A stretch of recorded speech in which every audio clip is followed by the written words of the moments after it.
Programme కి Srikakulam district programme కి ముఖ్య అతిథిగా వచ్చేసిన మన honourable minister sir Shri Atchannaidu గారికి, అలాగే లోకల్ శాసనసభ్యులు శ్రీ కోటిశంకర్ గారికి అందరికీ, మరి ముఖ్యంగా మన ముందుగా ఉన్న స్టూడెంట్స్కి అందరికీ నమస్కారం. స్టూడెంట్స్ అంటే ఇప్పుడు ఏజ్ గ్రూప్ ఒక 15-18 పైన ఒక 70 ఇయర్స్ ఇంకా మీరు ఇంకా మీ లైఫ్ స్పాన్ ఉంటుంది. అందరూ మిగతా అందరూ బాగా చెప్పారు, మీరు అందరూ మీరే ఉంటారు. బట్ కానీ ఒకటే గుర్తుపెట్టండి, మీరు ఒక ఏజ్ గ్రూప్ అంటే ఒక చాలా సెన్సిటివ్ ఏజ్ గ్రూప్. ఇప్పుడు మీరు మళ్ళీ వెనకంటే మీ కాలేజ్ అయిన తర్వాత మీరు వేరే వేరే పోస్ట్కి వెళ్ళిపోతారు.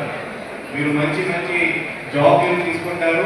కొంతమందికి దొరుకుతుంది, కొంతమందికి దొరకదు, కొంతమందికి తక్కువ జాబ్ దొరుకుతాయి. బట్ చివరిలో మీరు మీ ఫ్యామిలీ గురించి, మీ ఊరి గురించి ఒకటి ఆలోచిస్తారు. మీ వల్ల మీ ఫ్యామిలీకి, మీ అమ్మ నాన్న గారికి ఏదైనా బాధ వచ్చిందా, గౌరవం పోయిందా లేదా, ఇది ఒకటే కారణం అవుతుంది మీ ఫ్యామిలీ గౌరవం పోవడానికి. మీ ఫ్యామిలీ గౌరవం లేదు అంటే మీ ఊరికి కూడా గౌరవం ఉండదు. మీ విలేజ్ గౌరవం లేదు అంటే మన జిల్లాకి కూడా గౌరవం ఉండదు. జిల్లా గౌరవం లేదు అంటే మన స్టేట్ కూడా గౌరవం ఉండదు. సో కాబట్టి ఒక్కటే ఆలోచించండి. ఎక్కడైనా మేడం గారు చెప్పినట్టు, అందరూ చెప్పినట్టు, it starts always with small things. నాకు ఇంకో కూడా తెలుసు, ఇది ప్రోగ్రామ్ అయిన తర్వాత అందరూ మీరు వెనక వెళ్ళి హాస్టల్స్కి వెళ్ళి లేకపోతే ఇంటికి వెళ్ళి యూట్యూబ్లో అదే సర్చ్ చేస్తారు డ్రగ్స్ అంటే ఏంటి. దీంట్లో మ్యాక్సిమం డ్రగ్స్ తీసుకున్న తర్వాత ఏం బాగా ఉంటుంది అదే మీరు ముందుగా చూస్తారు. ఏం బాగాలేదో చూడదు, అది మీ ఏజ్ అలా ఉంది.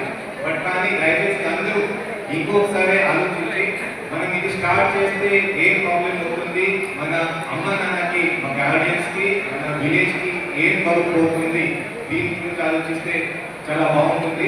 ఇది కాకుండా ప్రతి ఒక్క కాలేజ్లో మన ఫోకస్ గ్రూప్స్ మనం పెట్టాం. మన ఐసీఎస్ డిపార్ట్మెంట్ నుంచి అలాగే పోలీస్ డిపార్ట్మెంట్ సంబంధించి కొన్ని ఫోకస్ గ్రూప్ పెట్టాం. అంటే మీరు తీసుకోవట్లేదు, ప్రాబ్లం లేదు. బట్ కానీ మీకు తెలిసింది ఒక పర్సన్ బిహేవియర్ గత కొన్ని నెలల నుంచి లేకపోతే 2-3 రోజుల నుంచి కొంచెం చేంజ్ అయింది. ఇవి యాక్షన్ బట్ కానీ కరెక్ట్ కొన్ని సజెషన్స్ మనం అబ్జర్వేషన్ చేస్తాం. డాక్టర్ని పంపించి లేకపోతే సైకిల్ పంపించాక మనం కొన్ని కరెక్ట్ చేస్తాం.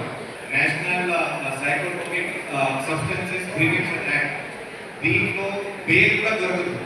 ఒకవేళ పట్టుకుంటే బెయిల్ కూడా దొరుకుతుంది. అంత స్ట్రాంగ్ యాక్ట్ ఉంది. సో కాబట్టి ప్రొవిజన్ చాలా స్ట్రిక్ట్ గా ఉంటాయి.